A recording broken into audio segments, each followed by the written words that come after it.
20世纪初叶，推动变革的渴望和挑战古老传统的愿望弥漫着整个世界。不过，恐怕没有哪个国家会比中国更适合、更需要革新了。经过了4000多年的帝制统治，天朝的辉煌时代早已不在。无论经济发展还是社会进步，中国都远远落后于其他国家。黎民百姓很少受过教育，女性的生存状况尤为悲惨。许多出洋留学的中国学生都接触到全新的理念，其中一些学生发现了一个逐渐兴起的信仰，那就是巴哈伊信仰。巴哈伊教认为，人类此时急需的是找到社会发展的共同愿景，而巴哈欧拉的圣作揭示了这一愿景。第一个接受这一信仰的中国人叫陈海安，他于1919年在哥伦比亚大学法学院学习时成为一名巴哈伊。曹云祥、严雅卿和廖崇祯是早期中国3位杰出的信奉者。关于曹云祥和严雅卿的身世已经有著作出版。曹云祥是清华大学的校长，一著颇丰，而严雅卿则是严惠庆的侄女。严惠庆在20世纪20年代担任中国总理，也是第一位中国驻苏联大使。严雅卿参与建立了巴哈伊国际社团，这是联合国的一个非政府组织。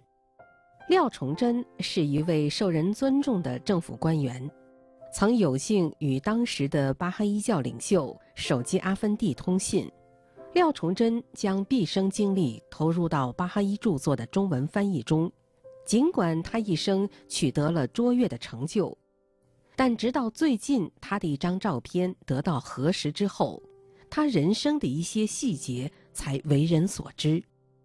在巴基宅邸一隅，手机阿芬蒂挂着一张他钟爱的亚洲家庭合影，这是廖崇祯和他的家人的照片吗？长久以来，还有许多问题无法回答。廖崇祯的命运仍然是一个谜。到2014年10月，这件事情有了突破性进展。这张照片上传到网络，照片附有说明：廖崇祯与孙立书结婚纪念，1931年，广州。这与我们所知的廖崇祯是同一个人吗？有许多细节都能得到印证。照片中的新郎与廖崇祯长得很像，新娘新郎与巴基宅邸照片上的夫妻十分相像。我们与这位照片的发布者取得了联系，他回复道：廖崇祯是我的叔祖父，我是他大姐孙子，如果需要，我可以帮你们联系他的女儿。由于这些新发现，我们得以拼凑出廖崇祯更加完整的人生经历，同时很高兴能在这部电影中将其呈现给大家。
廖崇祯出生在广东广州，在家中10个孩子中排行老4，也是家中的长子。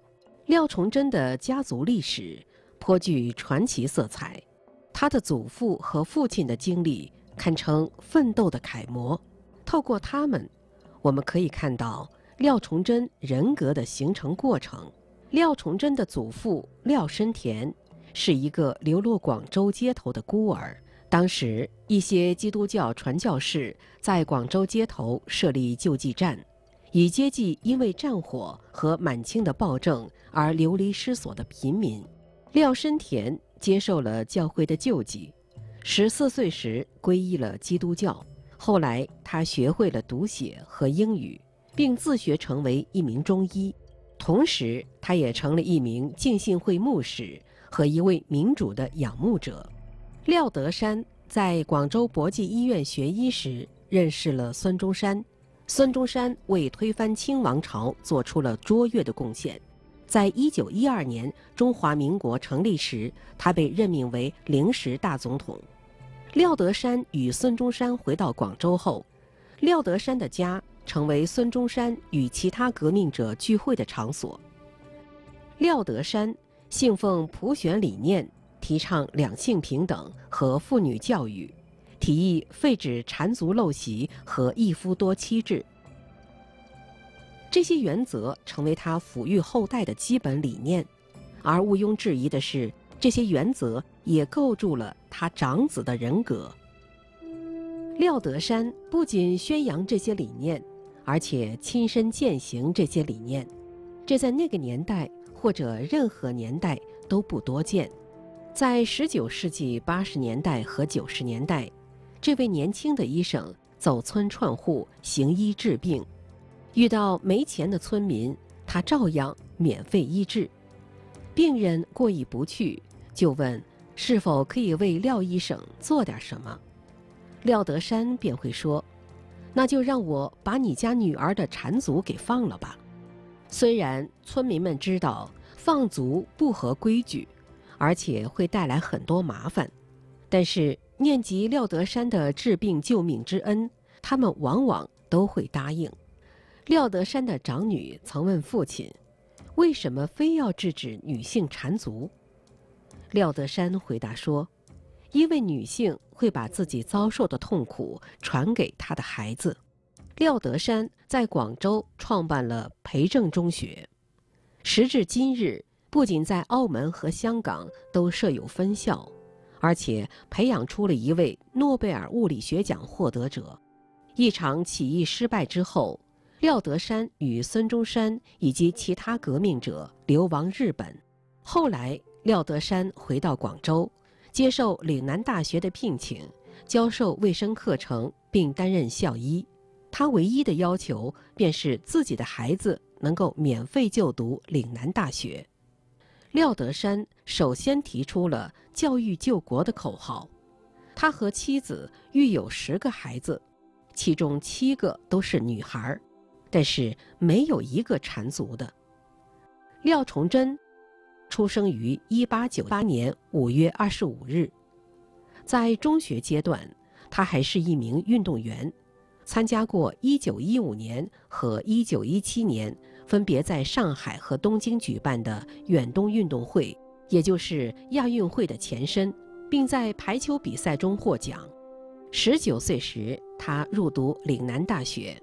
1919年，廖崇祯乘坐南京号从香港启程，前往旧金山赴康奈尔大学学习。他在这里第一次接触到巴哈伊信仰。最早给他介绍这一信仰的是罗伊·威廉。据记载，廖崇祯还参加过几次米尔扎·阿布·法德勒的演讲。1921年，廖崇祯成为了一名巴哈伊。巴哈伊信仰宣扬的世界大同、两性平等以及科学与宗教和谐的理念，一定深深地打动了他。My name is Diamond Liu, and I am the daughter of Liao Chongzhen. He had 5 children. I'm the youngest daughter. He's an athlete.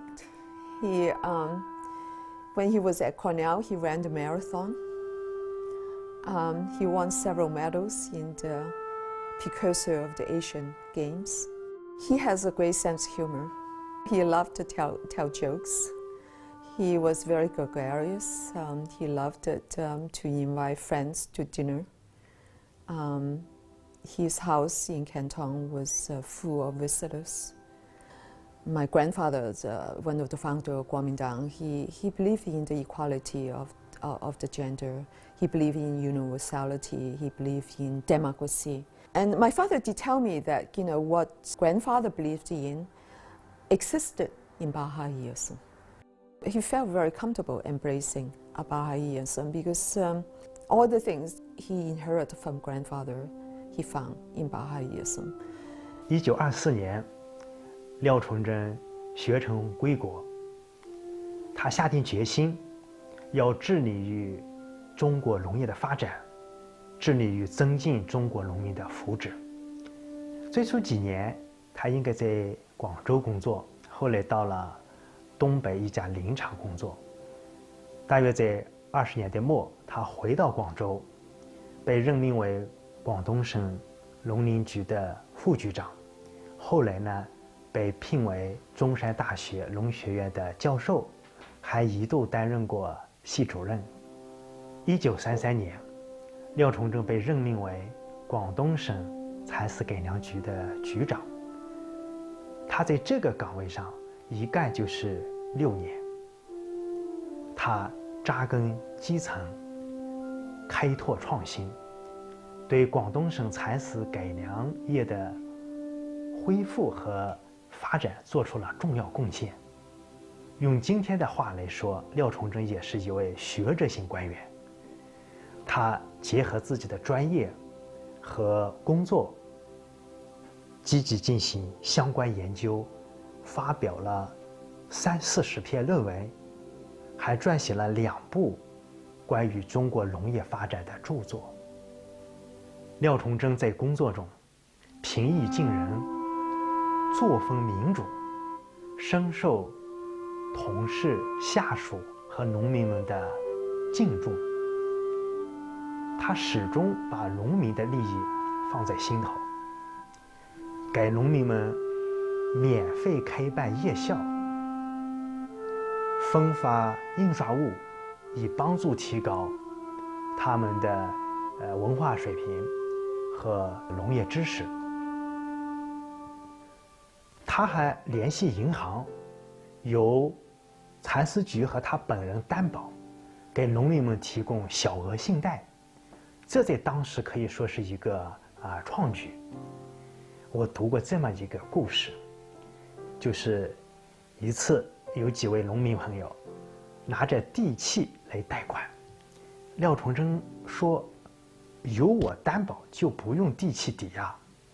农民们不相信，从来没听说过不要地契的贷款，非要坚持把地契留下，他们才放心。廖崇祯只好把地契收下保存起来。一段时间后，又派人送还到农民手里，这让农民们感念不已。廖崇祯深知巴哈伊教义可以给自己的祖国带来福祉。1924年，他促成著名巴哈伊记者玛莎·鲁特与孙中山的会面，并担任翻译。据廖崇祯记载，孙中山了解巴哈伊之后，同样宣称这一信仰与中国之所需密切相关。玛莎·鲁特在1930年再次来访广州，并停留了1个星期。廖崇祯和他的姐姐为他安排了在广州无线电播音台的广播节目，以及在中山大学和中学的演讲。他的3篇电台演讲稿发表在1930年9月23日广州市政日报一份2页的专刊上。廖氏二人还促成他与广东省政府主席陈明书的会面。陈主席表示，在前2天你送我那本小册子之前，我对巴哈伊运动所知甚少，但是看过之后，我认为巴哈欧拉是位预言家，而现在的中国却需要一位预言家。他的教义，保守来讲，对任何国家都没有害处。倘若能发挥最大效用，则中国将获益良多，其他国家亦然。但相比来讲，当下的中国更需要这样的教义。My father explained to me why he became a Baha'i. He said to me, and I can only paraphrase after so many years, and this is really one of the few times I recounted the story because, who am I going to tell this to? He said he embraced Baha'ism because he experienced a lot of racism in the United States when he was at Yale University. He was, in fact, the racism at Yale was so bad he left and transferred to Cornell University. And race equality was something he regarded as very, very important. He even told me at that time that I can marry anybody, a Jew, a black man, a white man, a Chinese, a Japanese, as long as he has good character, as long as he's educated, it would be fine with him. And he also said he found religions that has a definable image of God, both arrogant and unconceivable. Because he said there is a need to believe in God, this great mysterious being, because there's no other way to explain the world, the universe, how it comes into being. But as humans, we would not have the ability to describe this God. It's beyond us.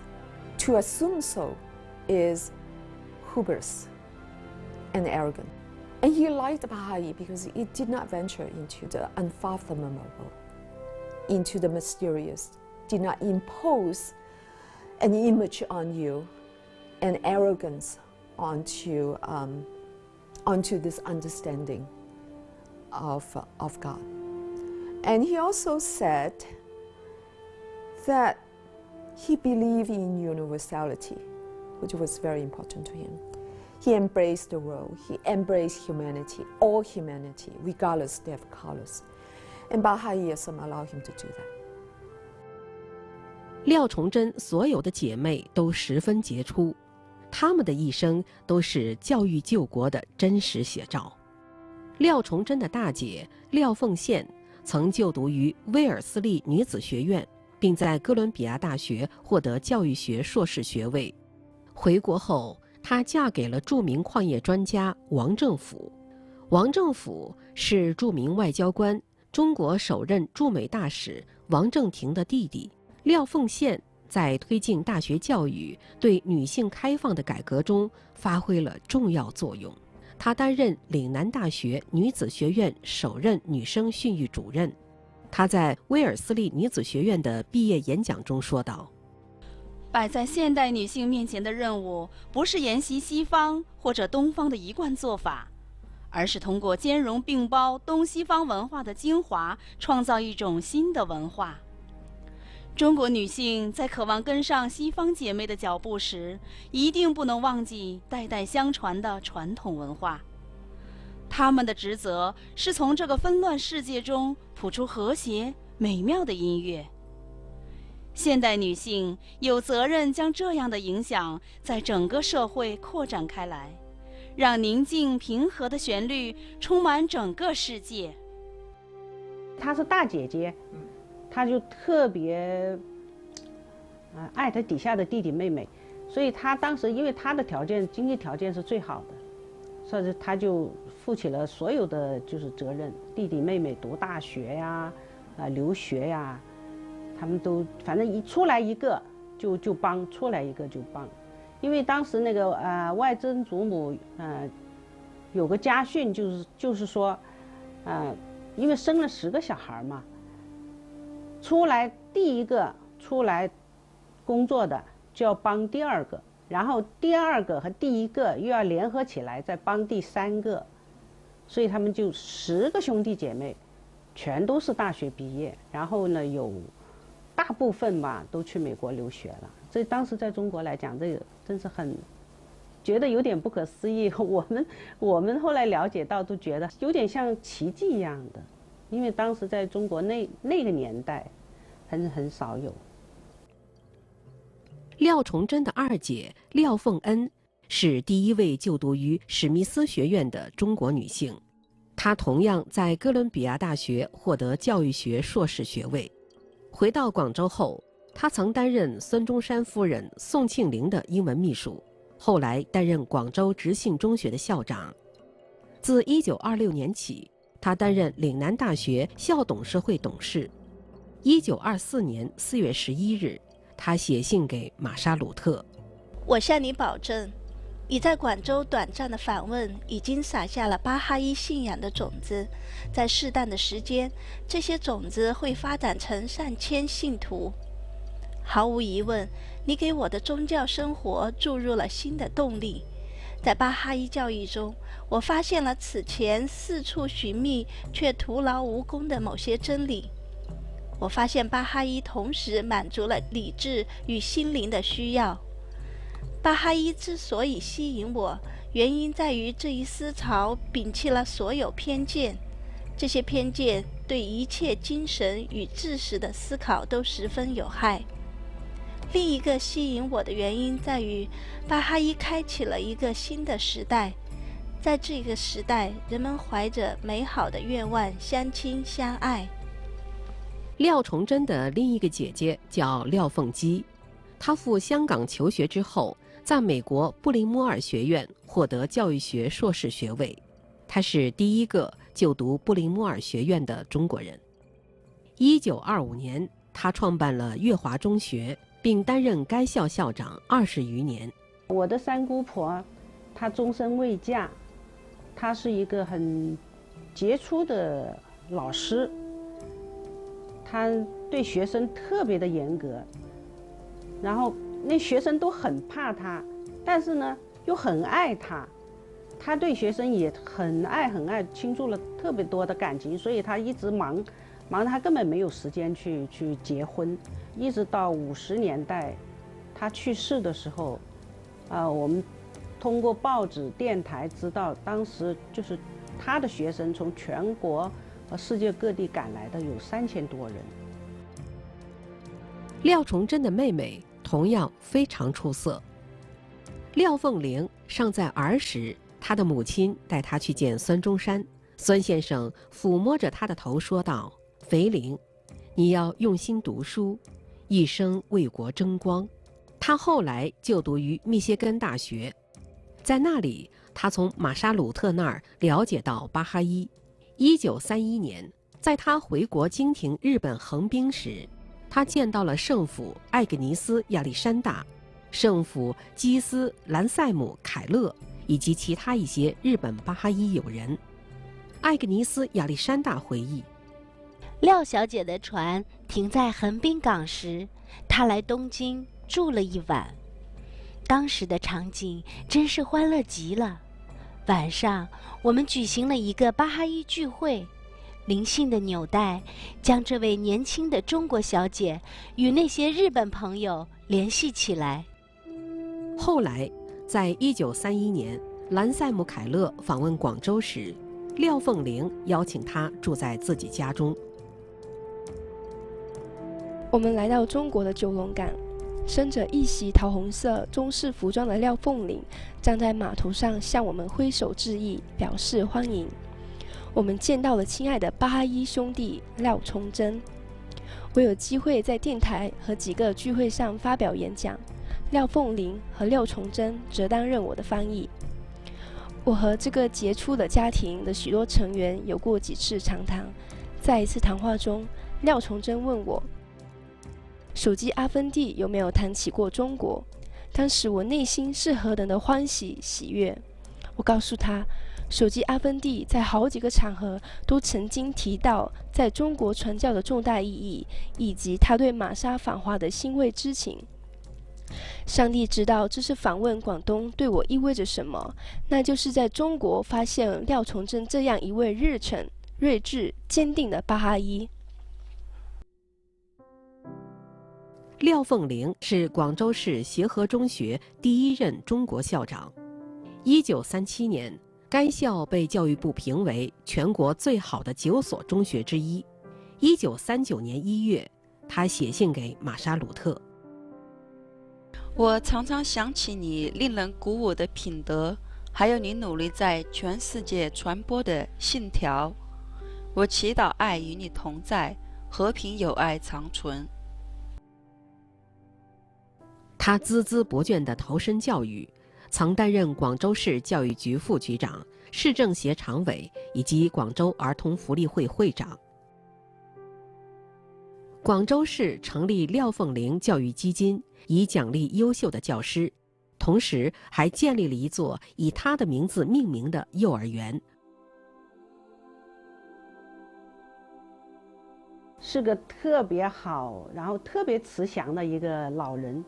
然后小的时候跟他很亲的，他特别照顾我妈妈呀，他们这些侄子侄女。然后那时候我和我表妹小的时候，整天往他家里跑。廖凤玲她的扶贫助学基金和幼儿园的那个基金到现在都一直还在运行。第10个就石姑婆，她和宋美龄在广州办了的孤儿院，她当院长。廖崇祯在一封信中写道：巴哈伊信仰博大精深，是人们救赎的向导，它的价值是无穷无尽的。巴哈伊重在实践，而非说教。我深信，巴哈伊是解决今日世界纷争的答案，也是构建一个新世界的基石。他公开地分享支持这一新信仰。他的好友胡适是一位哲学家、作家，1939年曾获诺贝尔文学奖提名。1931年，廖崇祯写的《一个中国人眼中的巴哈伊信仰》发表在1932年至1934年的《巴哈伊世界》杂志上。在这个备受战火摧残的世界，在世界经济正值大萧条之际，人们自然而然地开始思考有关人生的深层问题。我们能减少这个社会遭受的磨难吗？与其在军备上花费多于70%的国民收入，更高的一个百分比能否用于教育和其他建设性目的？尽管我们在这几百年中取得了令人惊叹的科学发现，能否将其更好地用于为人类造福，而不是自相残杀？我们常常听说世界上有些地方产能过剩，因此给社会带来很多困难。而在其他许多地方，人们却又为物资匮乏所苦。能否设计一个更科学的资源分配体系，让整个人类大家庭都能从中受益？随着现代通讯技术和生产方式的改进，没有任何一个国家能够对其他国家紧锁国门，应当将整个世界视为一个经济整体。然而，我们却被有关民族主义与种族的臣服理念、偏见与狭隘观念所束缚。为了创造更美好的世界秩序，人类应当经历一场心理变革。换句话说，有必要做出一场心灵的转变。此外，这场变革必须遵循特定的良好准则。除了良好的准则之外，还必须有实务组织来明确或实施这些原则，从而将其实现。1921年，我在康奈尔大学念书时，第一次听说巴哈伊教，它的圣美与伟大令我印象十分深刻。我感到，巴哈伊教体现了我上面提到的那些为开辟一个新时代所需的所有关键因素，同时这一信仰与古今最伟大的思想也和谐一致。在世界各地广为传播的巴哈伊信仰，改变了廖崇祯对生活的态度。这一转变令人瞩目，尤其考虑到他生活在一个民族感情深厚而有害的偏见层出不穷的年代，因而这样的转变就更加难能可贵。1931年，廖崇祯与孙立书结婚，婚后育有5个子女，他们的第一个孩子名叫大同，寓意天下大同。在当时的中国，巴哈伊又被称为大同教。My aunt, my oldest aunt, the number 1 of the 10 children, who was particularly close to my father. She used to tell me that when you get older, you realize how intelligent your father is, and that's absolutely true. Every year I get older, my father got smarter. Like my grandfather, my father practiced what he preached. He had 5 children. He gave all 5 children boys' names. Regardless of girls or boys, they all had boys' names. And he gave us all the freedom to choose the life we choose. He never told me there's anything I couldn't do. He expected me to succeed without dictating that I must become this or that. 说我外公是个很慈祥的一个人啊，说是少有的好爸爸。我外公跟我妈妈的关系是最好的，因为他特别疼爱这个女儿。然后我妈妈就会经常跟我讲说，因为很忙嘛，工作特别忙，他一回来他就自己趴在地下当马，让他们骑在身上玩。那他从来对小孩不发火，他不打他们，也不骂他们，有什么事他会好好的去跟他们说。我外公在与我外婆结婚之前有过一个未婚妻，是马来西亚的一个富商的女儿。可是在他们准备结婚前夕，我外公的未婚妻突然就病逝了。然后后来我外公认识了我外婆以后，就带我外婆去见他前未婚妻的父母。他原来的未婚妻的父母很喜欢我外婆，就认了她做干女儿，然后又把自己亲生女儿的原来准备的嫁妆转赠给了我外婆。从1933年开始，廖崇祯负责广东蚕丝改良局的工作。他的工作主要在顺德，他对蚕丝业的发展做出了突出贡献。他在当地修建并命名了大坝、桥梁以及灌溉沟渠，极大地提高了蚕丝业的生产力。他撰写的研究成果至今都是这一领域的参考和指南。自那以后，顺德逐渐成为一个富裕县，并跻身中国最有影响力的县镇前3位。My father was a very generous person. He's a very kind person. And if you look at his face, you can tell he was a very kind person. He's very kind to people who are less fortunate. But he's also was a very courageous person. He's not afraid of kicking bullies. In fact, I suspect he enjoyed kicking bullies in his protection of the weaker and less fortunate, which I think is the reason why he chose to become a politician. He wanted to protect people, to give people a better life, and he was a very good, very honest politician. He never had any money. He liked giving friends, younger siblings, his money. He liked helping people. That was his nature. 反正从我妈妈口里说到的都是我外公都是一个特别好的人，特别慈祥，然后很有学问，为人很正直。他当官的时候他很清廉，他1分钱都不贪，你送上门了他就把你赶出去。1933年，廖崇祯开始与巴哈伊的圣户首吉阿芬蒂通信，请教首吉阿芬蒂如何才能最好地为信仰服务。圣户让他专注于将巴哈伊经文翻译成中文。大约从1933年开始，廖崇祯在繁忙的工作之余，又开始了一项他认为可以造福同胞的工作，那就是翻译巴哈伊圣作。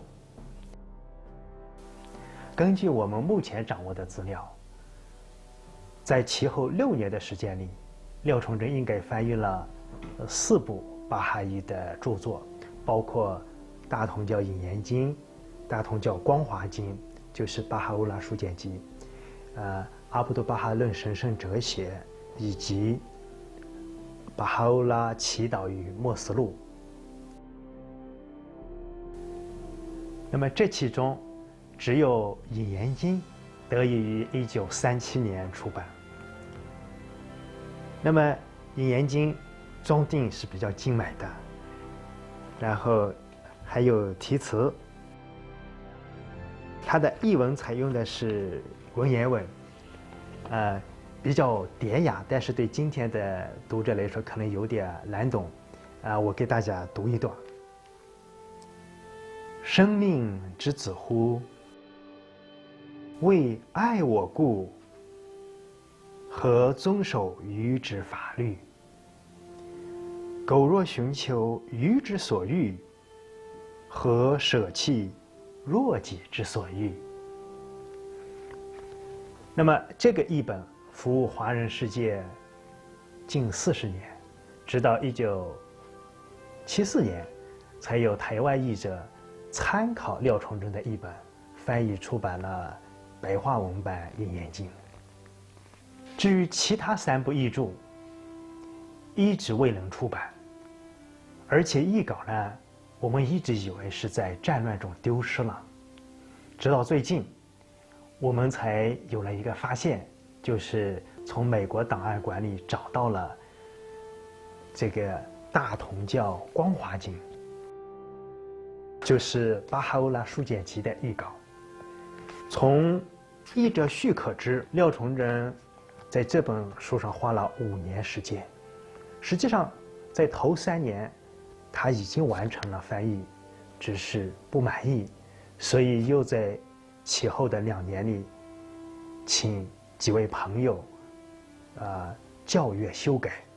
等到完成可以出版的时候，已经是1938年，当时抗日战争已经爆发，无法出版。但是从这个过程中，我们也可以看出廖崇祯对宗教经典的翻译是多么的精益求精。廖崇祯一直在与马沙鲁特通信，直到1939年他过世。1936年11月30日，他写信告诉马沙鲁特自己的翻译进展。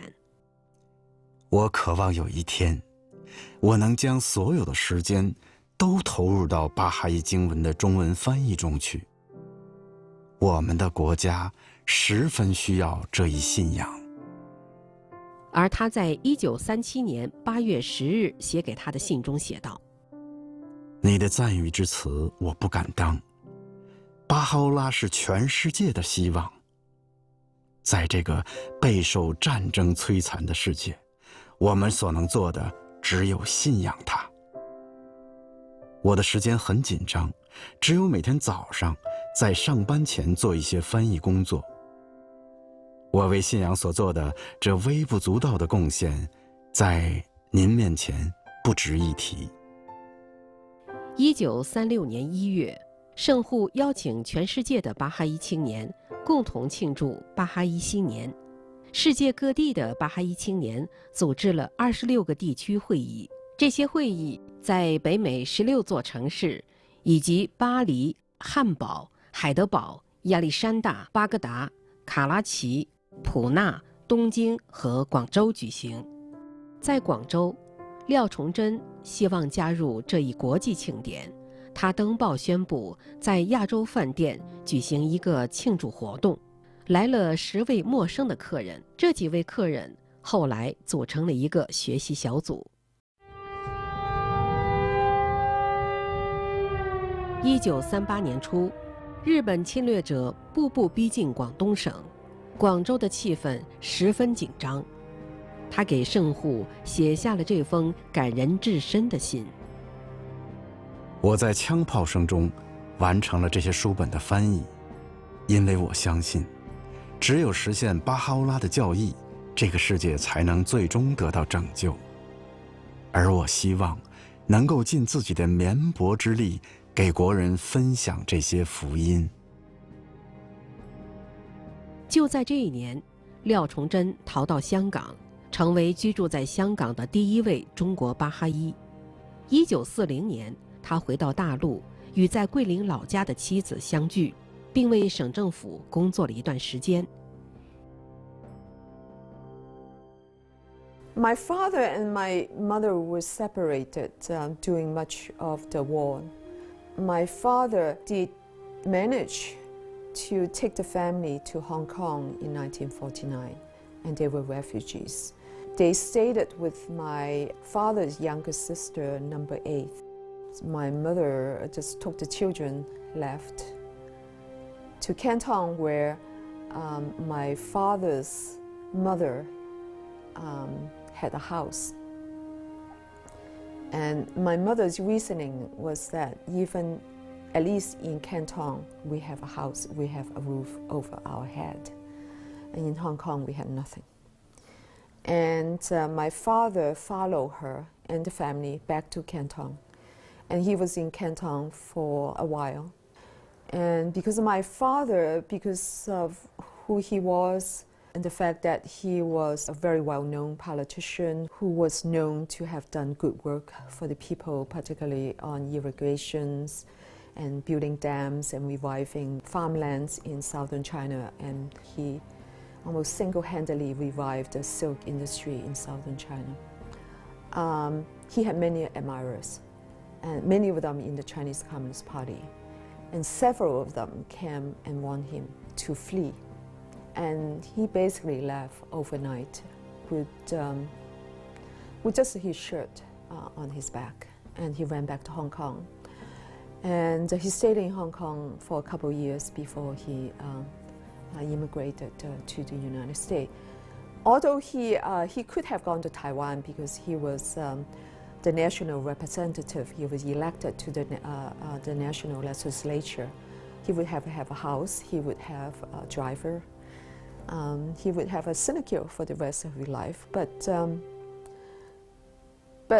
he chose to come to the United States partly because he had long ties with the United States, and partly because his sister, his older sister, the number 1 daughter, whom he was very close to, migrated here.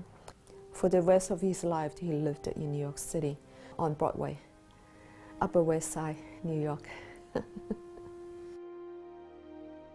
我叫刘江秀，我小的时候就跟妈妈姓廖，然后后来大了，然后再转跟父亲姓。我的名字的来历其实是很曲折的，因为当时我出生的时候是60年代嘛，国家特别困难。那我外公因为已经到国外有10多年了，他又没办法回来。他又很想念这边的山山水水，所以我外公就考虑了很久，他翻词典，然后考虑了很久，他就给我起个名字叫江秀。江秀的意思呢，就是说他特别怀念祖国这边的山山水水，江山秀丽。我的名字其实很美的。1962年11月26日。廖崇祯取得美国国籍。The first time I met him I was 14. He left before I was born. I went to Hong Kong on my own. I was 11 at the time. I stayed there for 2.5 years. President Lyndon Johnson had reformed immigration law. So I came. And my father, with Senator Jacob Javits' help, who apparently was a friend of my father's, I came very quickly to the United States. with the help of apparently his letter to the immigration office, and I came to the United States. I wasn't able to get my mother out until 1980. So that's 10 years after my father died. I went to Chicago and I stayed with my father's younger brother at the number 9th. And my father came to visit me from New York in 1966. And he took me to the Baha'i temple in Chicago. It was an unforgettable experience for me. Probably it was really the first time my father and I had a real conversation. And the temple was inspiring. It's really beautiful and using concrete. The architect did a wonderful job. And later on I realized it influenced my choice to become an architect myself.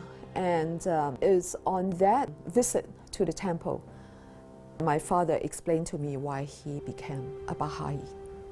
When I was 15 years old, I went to live with him in New York. And his circumstance was very different from when he was in Canton, when he was a popular politician. He also had to learn to cook when he was in New York, and he would every Sunday night sit me down and cook a meal for us and talk to me about history of China and politics. And at the time I didn't value it, but over the years I have learned how deep some of those lessons were and how valuable they were. At the time I just complained about the food because his idea of cooking was dump everything in the same pot. And being Cantonese, we are very particular about our food. This is a picture when my father was at the height of his career in Canton as a politician. And this is a picture of my father's passport photo about maybe 2 years before his death. His life was difficult. He came here as a former politician in his late 50s. It was very difficult to find a job, despite his Ivy League degrees. He worked for a number of years as a lab technician, and then he lost that job when he hit 65. He was retired out of his job. He could not find another job at age 65. He became a waiter in a Chinese restaurant for a number of years. But he never told the restaurant owner that he had Ivy League degrees. 在美国时，从廖崇祯与亚洲教育委员会的通信中可以看到，他仍然在从事翻译工作。在1959年一封寄给委员会的信中，他写道：上个星期天，一对巴哈伊夫妻来到我的公寓，我们吃了一顿中式午餐。我无法如我所喜好的那样，尽可能多地参加当地的巴哈伊活动。向你致以巴哈伊的问候，廖崇祯。I didn't see any of it. I mean, he didn't show it to me. It's only recently I found out that he was still translating in the 1960s. That means, when I was living with him, he was still translating. But he did talk to me about it. The passion clearly showed itself when he took me to the Baha'i temple in Chicago. And that was the first inkling of his passion. I think he wanted me to become a Baha'i. But he never asked me, and he never forced me. 如果他知道自己翻译圣作取得了这样巨大的成就，现在他的国人可以便捷地阅读众多中文巴哈伊典籍，他一定会感到由衷欣慰。Later, he took an examination and qualified as a social worker for the state of New York. And he really liked that job. because he got to help people again, which was his passion. And he was good at it. And that was the time when I lived with him, when he worked as a social worker. And most of the people he helped were Black and Puerto Ricans. He taught me history, he taught me politics, he taught me right from wrong. Many of the lessons I did not get until 20, 30 years later. So in many ways, it was a blessing for me to become who I am and what I am, and to do what I can do today was blessings from him. This is a picture of my father, the last year of his life, a picture I took. And I believe this is the last picture of him ever taken.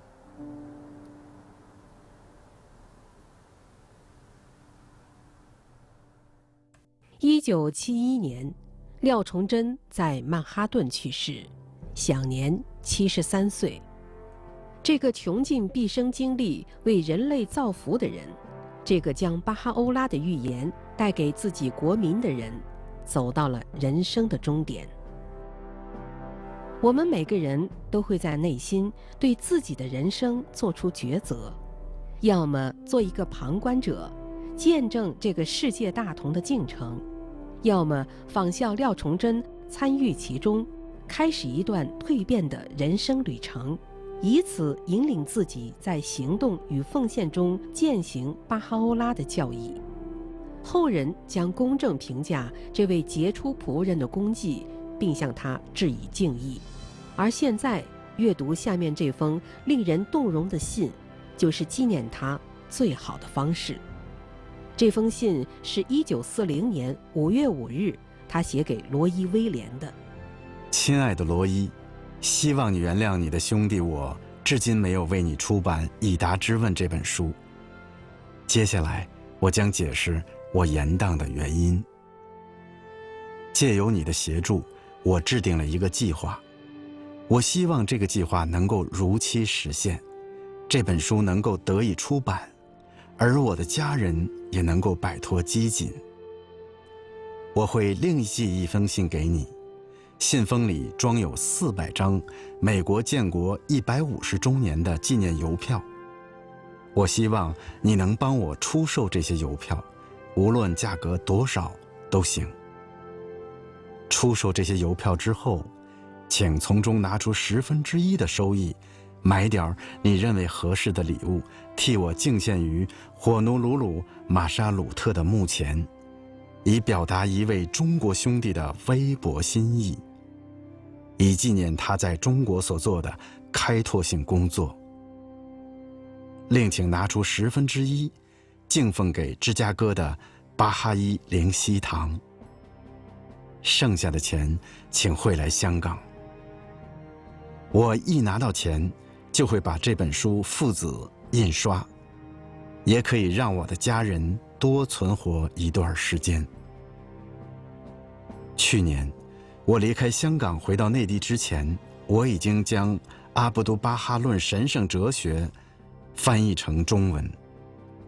我请教圣护手机阿芬蒂，接下来我该翻译哪本典籍？他的回答是巴哈欧拉祷文与默思录。尽管有频繁的空袭、流亡以及失业等种种危险，我仍然在1939年9月29日完成了这本著作的翻译。我得出结论，巴哈欧拉的教义是拯救这个世界的唯一办法。我将奉献我的余生，把上帝的旨意翻译成中文，并竭力在中国传播巴哈伊信仰。我有一个梦想，那就是在香港开一家书店，售卖巴哈伊典籍和鲜花，同时将灵性与鲜花的芬芳传遍整个中国大地。向您致以巴哈伊的问候，您忠诚的廖崇祯。